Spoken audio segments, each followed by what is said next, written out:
אז חבר'ה, מה שהם עשו שם, ואתם לא ראיתם את זה בסרטונים, ואני ראיתי את זה ביום הראשון, בגלל זה התנהגתי כמו חולה נפש. ועכשיו אני הולך להמחיש לכם את זה. במיוחד הקהל הנשי שנמצא כאן. אתם תשתפו את זה יותר חזק מהכל.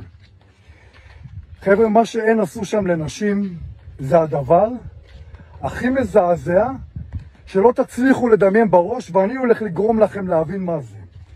הם אנסו נשים כמו בהמות ברצף, אחד אחרי השני, תוך כדי שהם חותכים להם איברים ושורפים אותן, ומתעללים וחונקים, ויורקים ומשתינים עליהם.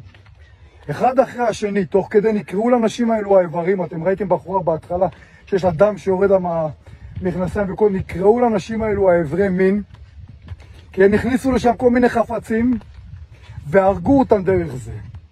ושהן גוססות, הם המשיכו לאנוס אותם, הבהמות האלו, בזמן שילדים קטנים קשורים עם 2 מטר לאדם, בחבל, ואז הם מדליקים את זה באש, והאישה שנאנסת והולכת למות רואה את הילדים העפים, 2 מטר ליד, תינוקות מועמדים בשורה ופושטורפים להם את הראש.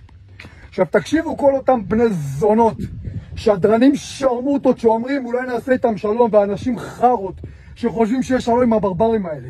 נתנו להם חשמל, נתנו להם הזדמנויות, שמנו אותם בכל מקום, הבאנו להם כסף. נתנו להם להיכנס לארץ, אנחנו לא רוצים אותם עובדים בארץ, הבני זונה האלה, החולרות האלו. הם יותר גרועים מהטורפים, הם יותר גרועים מטירקסים, אני מעדיף לחיות עם דינוזאורים, יותר גרועים מגן חיות, מאריות, מתענינים.